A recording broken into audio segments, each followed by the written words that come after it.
Good evening, Sparky. Good evening. Oh, what a glorious Friday evening it is. I know. It's wonderful out. I'm so looking forward to tonight. I don't know what they have planned, but I am looking forward to it.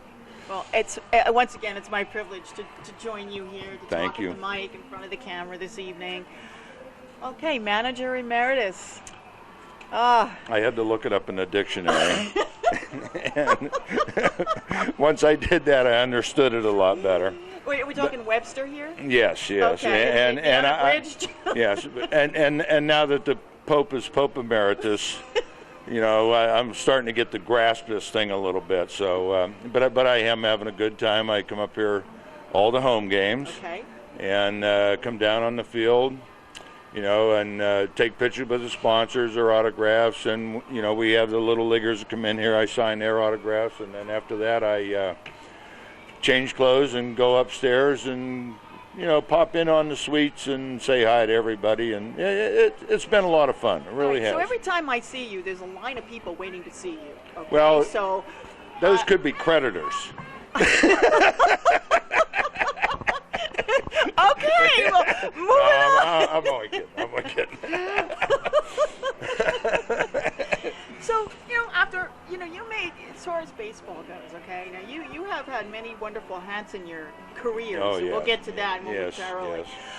But, what made you come back to baseball, after, your retirement and then, It was.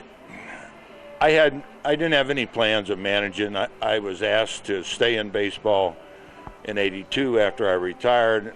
I just wasn't ready to do it, and so I was actually enjoying my time away from baseball. And how I got back to baseball was through Steve Califer, and I ordered a Ford truck, and while I was waiting on it to come in, he bought a franchise in the Atlantic League, and when I went back to get my truck, okay. he says, well, sign this, and would you like to be the manager of my new baseball team, Somerset Patriot? It was that simple? It was that simple, and we agreed right there, and I went home with the truck and manager. He must have seen that some extra twinkle in Well, your baseball eye here. I don't know. I told him, I said I'd never managed before, but I says, I can tell you one thing, I'll manage like I played. I'll give you 110% every single night, and I won't ever give up. And that was good enough for him, really. And here we are, sitting here 15 years later with 5 championships. I'm very, very proud of that. I really am.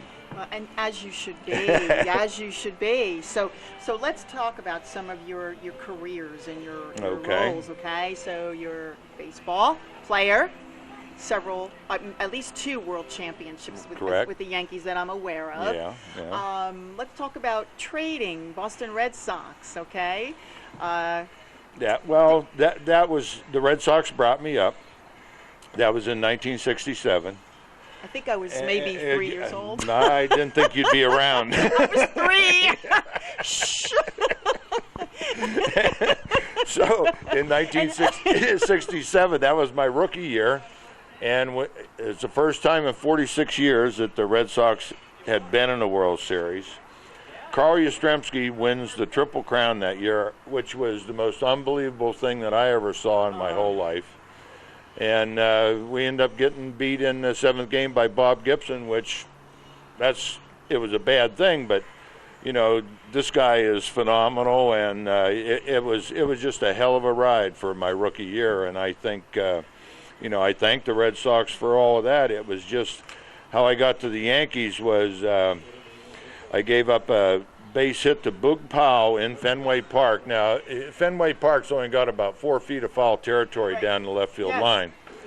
I threw him a slider down the way, and he just reached out and hit a little fly ball down there that actually landed on the chalk and beat me. And the manager at that time said I couldn't get left-handers out, and we kind of had a little yelling match there. I told him, I asked him what the hell he was watching, and the next thing I know, I was a Yankee. Well, you must have had some feist in you. There was some spunk. There was definitely it was just to even say something like that on a base hit like that in Fenway Park is ridiculous. And we'll be back. All right.